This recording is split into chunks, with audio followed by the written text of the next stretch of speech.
Hello नमस्ते सबैजनालाई hope गर्छ फाइन। म चाहिँ अहिले काममा जान लागेको। आज मेरो नाइट काम पैसा राम्रो आउँछ होइन, तर अलि भन्ने मात्र हो। तर म स्कुल छुट्टी भएर आज दिनभरि सुतेको छु। खासै निन्दा लाग्दैन। कति पहिला त 12 बजीदेखिबाट हिँड्थेन भनेर बन्द हुन्थ्यो यो म्याकडोनल्ड्स। आज चाहिँ 10 बजीदेखि खासै काम गर्नु पर्छ। 10 बजीसम्म अर्डर आउँछ होला, त्यो पछि त अर्डर पनि बन्द हुन्छ क्यारे। अनि मस्त कामसाम गरेर बिहान 5 बजीसम्म कति 7 घन्टा हुन्छ। तर बाट मेरो स्कुल लाग्छ अनि मेरो सिफ्टहरू पनि चेन्ज हुन्छ कि अर्को। अनि नाइट काम छोडिदिनु लाग्यो एक दिनमा। त लास्ट गाह्रो हुन्छ कि नाइट काम। पैसा राम्रो छ तर सायद म अर्को महिनाबाट जिम सुरु गर्न लाग्छ क्यारे फेरि होइन। म सँगै एउटै स्कुलमा पढेर चाहिँ अनि पढ्न लागेको छ। यहीँ अर्को स्टेसन पछाडि बस्छ कि त्यसलाई टाढा भयो भने अनि त्यहाँबाट त्यसको लागि त्यसलाई नजिक होस् मलाई पनि नजिक होस् भनेर त्यसको घर छेउ हिँडेर हिँडेर कति 25 मिनट लाग्छ होला। अब हिँड्दै गयो अलिअलि पनि उयो हुन्छ नि त, आफूलाई पनि नाइट वाक जस्तो हुन्छ नि त, इभिनिङ वाक जस्तो हुन्छ भनेर हिँड्दै जाउँ हिँड्दै आउँ। बर्न भएपछि त अनि राम्रो हुन्छ। टाइम म्यानेज गरेर लास्ट गाह्रो हो क्या जापानमा। अब आफ्नो पढाइ पनि हेर्नु पऱ्यो होइन। वर्किङ भिसा लाग्नु अझै कति 8-9 महिना जति बाँकी जति होला। त्यो पछि अनि काम मात्रै हुन्छ नि त। काममा गयो आयो बस्यो, अलिकति टेन्सन फ्री हुन्छ भनौँ न। त्यही त यहाँ चाहिँ अगाडि कोममा पुलिस स्टेसन छ, नजिकै छ कि पुलिस स्टेसन छेउमै मेरो घर हो। एकदम राम्रो हुन्छ नि त। यहाँ चाहिँ अलिकति जे होस् भनौँ न, अलि हल्ला बढी हुन्छ। सबै नजिकै छ कि सब ठिकठाकै छ हाम्रो।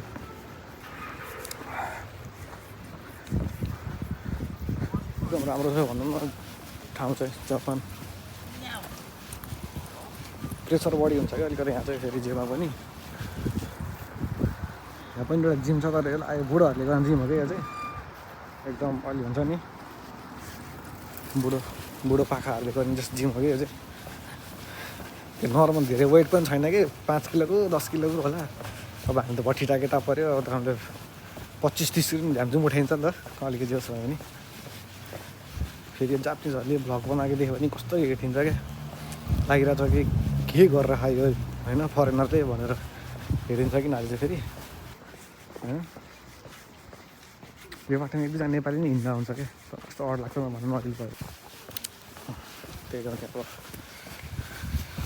सिराइसीसँग भेट हुन्छ होला पछि। सिराइसी मान्छे राम्रो हो भनौँ न, कहाँ हुन्छ कामसाम अलिक फ्री हुन्छ भनौँ न। अब बिहान यहाँ सब यता फर्केर आइरहेको हुन्छ होइन। म चाहिँ एक्लै काममा गइरहेको हुन्छु। अनि चाहिँ अब यस्तो जापान यस्तो हुन्छ है, कपडा सपडा होइन लन्ड्री भन्छ कि कति 500 घर भएको फाइदा यही हो क्या। अलिक होइन चाँडै निस्क्यो भने हुँदैन क्या। जथेर पनि निस्क्यो हुन्छ क्या यहाँबाट चाहिँ। अब आफूलाई स्टेसन नजिक भएपछि अनि छिट्टै भनौँ न गाडी आइरहेछ, रोक्छ किन गाडीले चाहिँ गाडी साडी आइस्ता आइरहेको हुन्छ है चिलमा पारामा। अनि घर गएर जान्छ फेरि चाहिँ बालै नदिने हो कि कसैलाई पनि कसले हेरिरहेको छ भनेर। के भन्छ भनेर हेऱ्यो भने त गर्नै सक्दैन क्या आफूले होइन। भिडियो सिडियो हेरिरहेको हुन्छ। मलाई जसै मात्रै लाज लागिरहेको थियो अलिअलि, अहिले खासै बाले लाग्दैन क्या मलाई भनौँ न। नजिकै स्टेसन पनि यहाँ धेरै टाढा छैन होइन। मेसिनहरू हुन्छ यहाँ, फाइदा चाहिँ हो क्या जापानमा बसेको। जतिहरू पनि ट्रेनिङ गर्न कलेज सबै खानु मलाई पनि यस्तो पनि सहिरियोमा पाउँछ होइन। अलिअलि जाडो हो यार, गर्मी होला भन्दा पातलो ज्याकेट लगाएर आएको, अलिअलि जाडो भयो।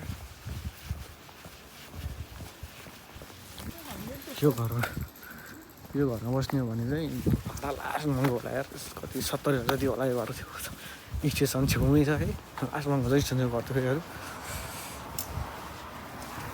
आफूले सरसफाइ त्यसरी जातिहरूले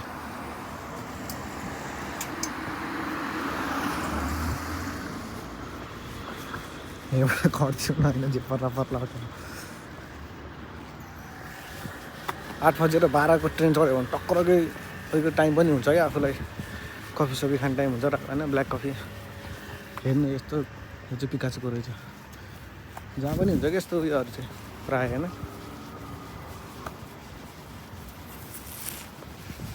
एकदम कन्भिनियन्ट होइन एकदम फाइदाजनक देश हो क्या जापान भने चाहिँ फेरि जस्तो जे भयो पनि होइन एकदम सिस्टमेटिक कुरामा सिस्टममा चाहिँ जापान एकदम अगाडि छ होला जे भने त्यहाँ चढेर गयो होइन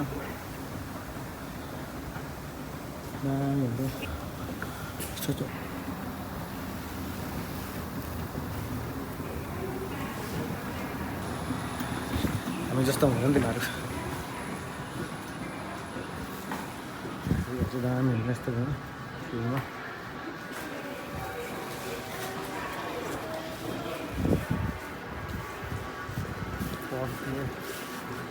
तर यहाँ टच गऱ्यो भने चाहिँ यसरी खुल्छ होइन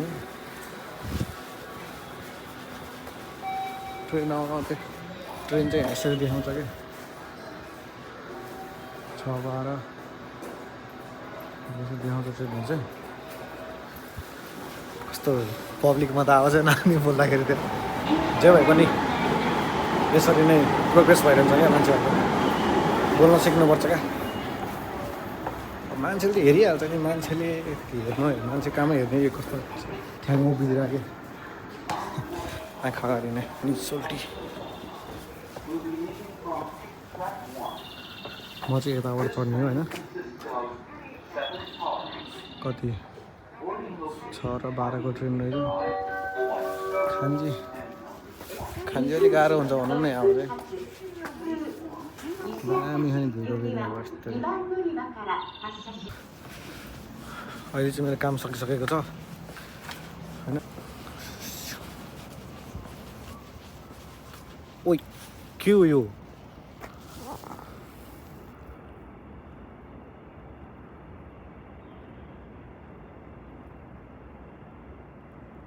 चन्द्रमा त अनि सेतो सेतो हुन्छ जस्तो लाग्यो त मलाई केही छैन हामी चाहिँ अब घर जाउँ एकछिन तर दामी देखेछ आज यार मुन खतरा देखेछ क्या मुन आजको चाहिँ यो चाहिँ स्टेसन हो हाम्रो ताकातोरी स्टेसन निन्द्राले चुर भएको छ म घर गएर अब सुत्ने त हो नि के गर्नु अब होइन तर यो मुन बबाल देखेछ आज यार खै के हुन्ला जस्तो छ त्यस्तै फिलिङ आइरहेको मलाई चाहिँ तर थाहा छैन के हुन्ला भनेर चाहिँ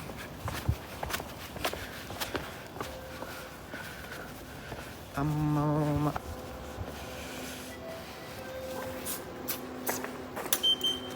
यो चाहिँ मेरो ड्याडीको पर्स हो है दामी लाएर मैले ल्याएको जापान म जाने चाहिँ यो ट्रेनबाट हो तर अहिले कति 5:10 भइरहेको रहेछ आम्मा आधी घन्टा पर्खिनु पर्ने यार किन यस्तो सर्लक्क किन्सी भन्ने हाल्ने यहाँ सोल्टिएर फेरि यहाँ अब जाने हो लिफ्ट चढेर बन्द हुनै रहेछ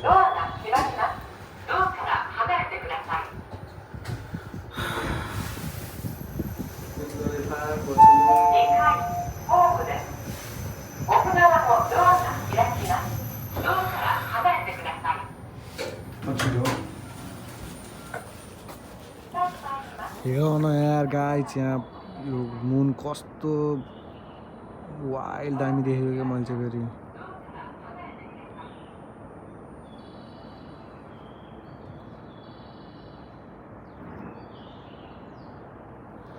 कस्तो वाइल्ड देखेको यो मुन है आज right feels like something is about to happen but I don't know what words of Eminem Eminem को गीत याद आइदिरहेको क्या मलाई त्यतिखेर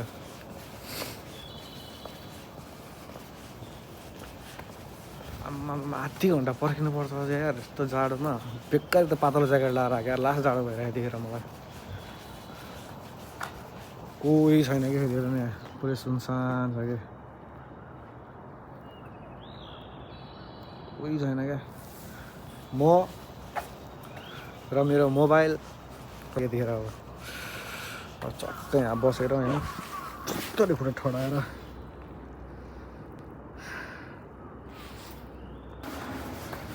बिहान भइसकेको फेरि भयो त अब अनि मेरो बाटो राति हिँडेर काममा गएको थिएँ होइन बिहान भइसक्यो क्या अब घर बस्दाखेरि चाहिँ रात पऱ्यो बिहान पऱ्यो घर गएर सुत्यो दिउँसो हरायो यस्तै छ बिहान विशेष यही हो म बिहान राति गएको हिजो यस्तरी कटिरहेको जापानमा जिन्दगी मेरो अब मैले राति भनेको थिएँ नि हिजो राति अब म यहाँ घर गएर एउटा सब यता आउँछ काममा जानला भनेर सेम त्यस्तै हुन्छ कि आज अलिक छिटै आइज के हो म तर मान्छेहरू त आइरहेको अलिअलि आउँछ अब म एक्लै हो कि घर जाने त अब सब गुरुङ काममा गएर आउँछ बिहान बिहान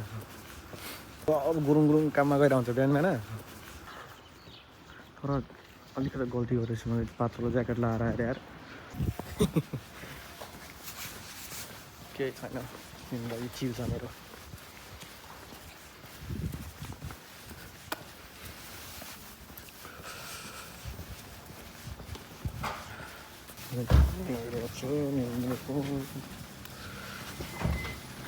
राति त क्या सिट भर्का थियो कपालेर अहिले त खै सब बिरा परेको पनि मास्क लाउनु कारण चाहिँ होइन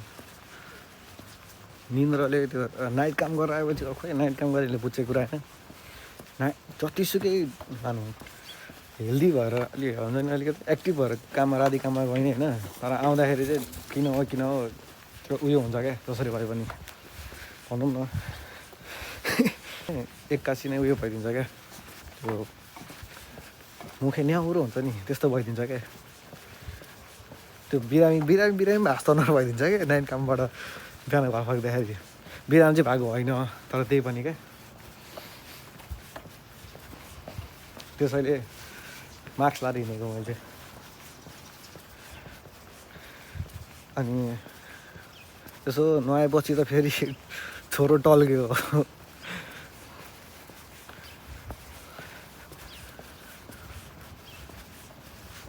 तर कस्तो यस्तै हो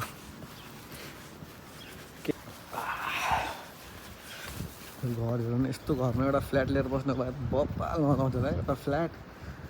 एउटा BMW गाडी अनि मम्मी ड्याडी मेरो दाइ यतिजना यसरी बस्न पायो यहाँ केही चाहिँदैन मलाई त केही पनि चाहिँदैन त्योपछि हामी चारजना यत्रो एउटा फ्ल्याट लिएर होइन अनि एउटा BMW गाडी नत्र ल्याम्बोर्गिनी जे पनि हुन्छ क्या फेरि पहिला चाहिँ मलाई बाइकको खुब रहर थियो होइन त्यो धेरै चलाइसक्यो बाइक अब कारको रहर लगाइरहेको मलाई चाहिँ कुनै नै किन्छु मैले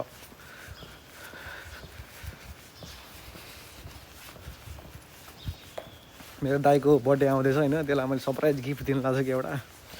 अब अहिले यो भ्लगमा भन्यो भने फेरि त्यसले अब हेरेर आउँछ मेरो भ्लगहरू अहिले भन्नु मिल्दैन क्या वैशाख 14 गते हो कि त्यसको बर्थडे सायद वैशाख 14 गते होइन वैशाख 2 गतेसम्म चाहिँ त्यसलाई दिइसक्छु मैले किन धेरै वेटिङ गराउने होइन मलाई वेट गरेको मन पर्दैन मान्छेहरूलाई पनि मन नपर्न सक्छ झन् मेरो दाइ त वेट गर्नै सक्दैन ल भनौँ न मैले भने नि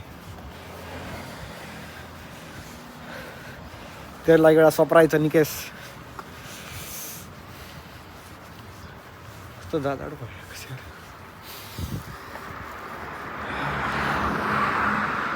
सरप्राइज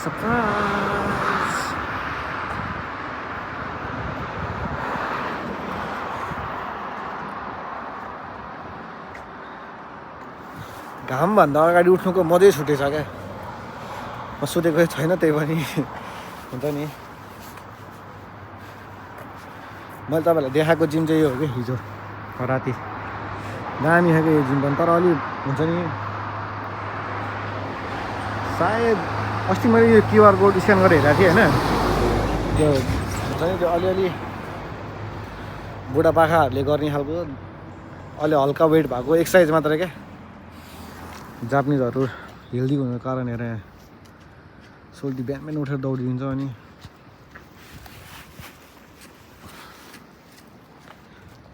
घाम हुँदा क्या कस्तो मजाले जापानमा चाहिँ विश्वमै सबैभन्दा पहिलो घाम उदाउने देश हो क्या जापान चाहिँ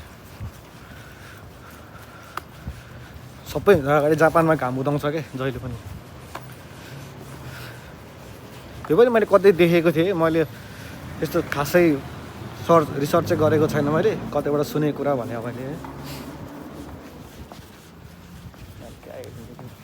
पुलिस स्टेसनहरू चाहिँ पनि पछाडिको चाहिँ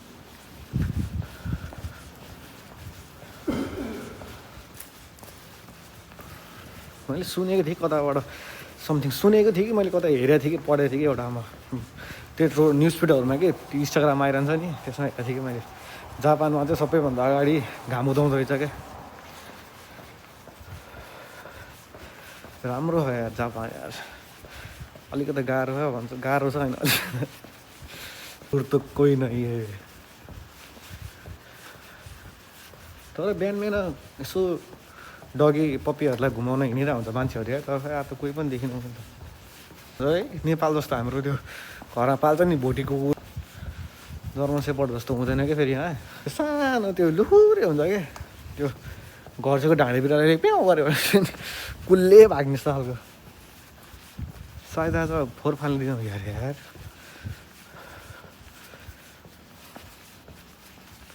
खोइ हाम्रो घरतिर त्यस्तो लागिरहेको मलाई यस्तरी हिँड्दै हिँड्दै तर यो वाइड एङ्गलबाट हेर्दाखेरि होइन यो ब्रिज चाहिँ के होइन मैले यहाँबाट देखिरहेको छु तर वाइड एङ्गल क्यामेराबाट चाहिँ क्या पर देखाइदिँदो रहेछ क्या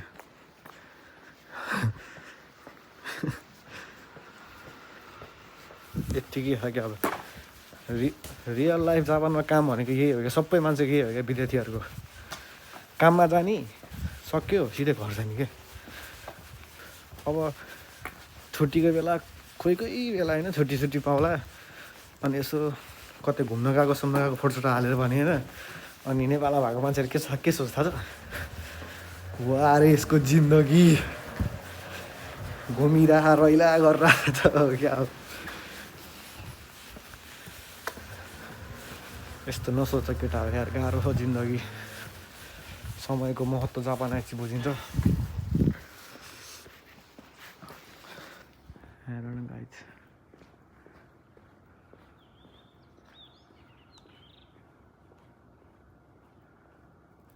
बिहान बिहान उठ्नु पर्दा चाहिँ धेरैको केही नयाँ नयाँको देख्न पाउँछ यार बिहान उठेको राम्रो हो तर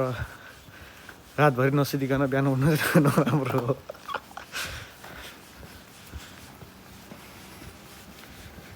बिहान उठ्नु छिटो उठ्नु एकदम राम्रो हो तर रातभरि सुतेर उठ्नु राम्रो हो राति नाइट काम गरेर बिहान घर जाँदा चाहिँ अलिक नराम्रो हो वा कस्तो दामी फुल यार